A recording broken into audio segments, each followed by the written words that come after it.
Alright, just a quick announcement guys, I'll be splitting my videos into a 4-part series reviewing each game in the 3D All-Stars collection, culminating in part 4 which I'll be giving my concluding thoughts to the whole 3D All-Star games. I'm gonna take my time and not rush through the games, so if you wanna stay up to date to when I'll release the next part, you need to press the subscribe button. With that out of the way, let's get right down to business. It's me, Mario. Context will be key for this review.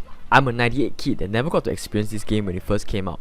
I wasn't there when the industry jumped from 2D to 3D, so the first time I interacted with this game was back when I was 14 years old in 2012 when I was researching what's a Nintendo 64. I played the game on a PC emulator using a wired Logitech controller.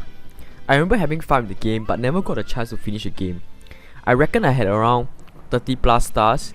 I didn't continue playing it because I was fixated with another N64 game at that time, being The Legend of Zelda: Ocarina of Time. It was a regret that lasted all these years until now. So when I pre-ordered the Super Mario 3D All-Stars, I had one objective I wanted to do, and that is to finish Super Mario 64. With that said, I hope to give you a fresh perspective since I never really grew up with this game, and I didn't see the impact this game made firsthand. So without further ado, this is my review of Super Mario 64. Super Mario 64 is a 3D platformer game where your main goal of the game is to collect stars.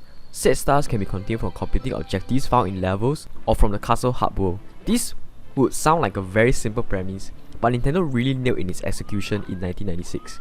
I remember I was 14, I didn't even know how to access the level for like 10 minutes straight. Which brings me to the excellent level and world design in the game. Every level including Peach Castle, which is the hub world of this game, are just super fun to explore and run in. There are so many secrets hiding in each part of the world, they're just begging for you to explore. The 2D Mario games are known for their fair share of hidden secrets and Easter eggs, and there is no loss in translation in the transition to 3D. The excellent level design is also helped by the progression system. Completing each mission to get a power star is a great excuse to give players time to explore the world at their own leisure time, as the missions are quite diverse and require you to do different stuff at a different point of the map. It's easy to get lost, however, as the only main clue and hint you get is the cryptic message before entering the level. This isn't really a big problem as Super Mario 64 champions players' experimentation and freedom. If you can't find out what you need to do in this level, you can always just go to another level and progress through the game that way. You're never forced to stick down one linear path to the end of the game.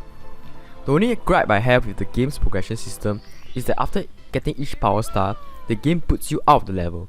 This can be very tedious and frustrating at times, especially on levels where multiple missions retread the same path each time. And there really isn't a checkpoint system in the game which can lead you to want to pull out your hair every time you die. Controlling Mario is a mixed bag. In the transition to 3D, Nintendo has given Mario a plethora of new movesets that will become staples in future titles. A lot of the moves are just so fun to use and mess around with. If you can master the controls, this game movement can be a lot of fun. Seeing speedrunners play through this game never fails to impress me. However, as a casual player, the controls can be very annoying to deal with. Mario feels extremely slippery. Turning around and nailing jumps in tight and narrow platform feels way too difficult for some reason. In general, the more open style levels really benefit from the freedom of movement. It's really in these levels that allows Mario a huge arsenal of movement options to really shine through. The more platforming centric levels wouldn't even be that half bad if not for the camera system. The camera system really shows how far video game has come. In this game, you only get a few camera angles instead of a full 360-degree camera control. You're almost gonna be flicking around the camera a lot in this game just to line out the perfect camera angle. But maybe the real camera angles were the friends we made along the way, because it doesn't exist in this game. Sometimes, because of the camera, you just have to try and jump completely by faith. The byproduct is sometimes when you land that difficult platforming combo, the adrenaline rush is amazing. However, if you fail the jump, get ready to feel the anger to the extreme, as you need to start all over again.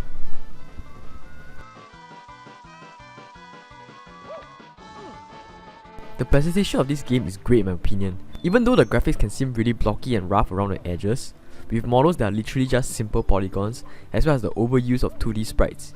The visual still has a charm to it that makes each level pop, and at the end of the day it does the job well. The Switch port has also cleaned up many textures that played the original. The side effect is you kinda get this weird inconsistency with the visual aspect, but overall, the graphics are good enough to not detract from the experience. One small gripe I have with this port is that Nintendo didn't go the extra mile to get this game running in 16:9 widescreen, which is definitely very disappointing in dock mode. In handheld mode though, I don't know why I had a lot more fun.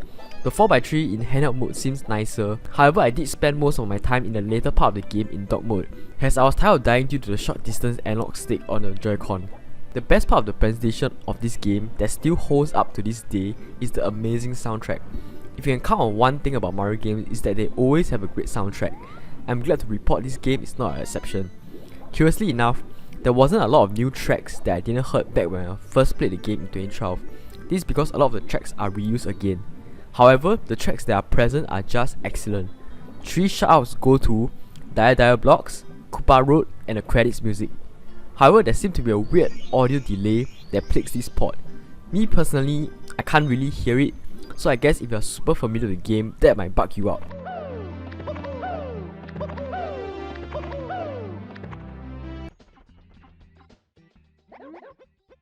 To summarize, Super Mario 64 is still a solid 3D platformer with interesting and engaging world design and great progression, while still retaining some of the magic through its simplistic visual and amazing soundtrack.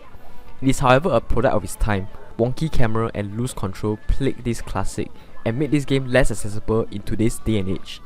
This port job is a lackluster remaster as it does not address the major pain points of the original game and is missing key features such as a 16:9 widescreen and the ability to change the camera control back to the original style.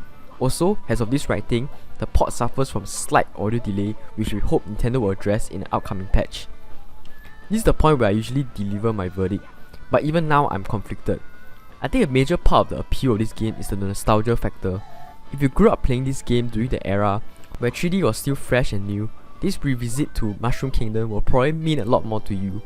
Even I, who didn't necessarily grow up during that time, part of me was still overwhelmed playing this game as it reminds me of the simpler days of my adolescent time. So I can look past the flaws of this game, and at the end of the day I can say I had a lot of fun. And in my opinion, that's the most important thing. I can't vouch for everyone that hasn't had any memories of this game that you enjoy this release. Without that context and nostalgia feeling, you might not truly enjoy the game for what it is. So after much deliberation, this is my final recommendation. If you haven't played a Mario game, you should probably start with Nintendo's latest 3D Mario offering, Super Mario Odyssey. A lot of what made Super Mario 64 great is still retained while also addressing this game's shortcomings. Now I'll recommend this game to people who like Mario games and gaming enthusiasts that literally want to play history. This game is a quintessential game to play if you want to earn the title of a retro gamer. And go and pick up this collection. I can't vouch that you will enjoy Super Mario Sunshine, but Super Mario Galaxy is a goddamn masterpiece.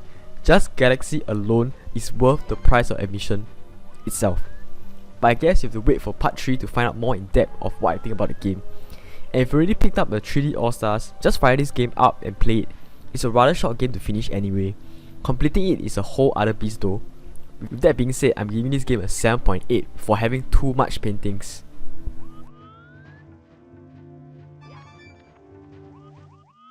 Please leave a comment telling me how you guys found about Super Mario 64. I'm very curious, especially for those around my age and younger.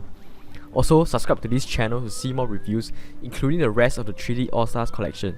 I'll see you guys soon. So long.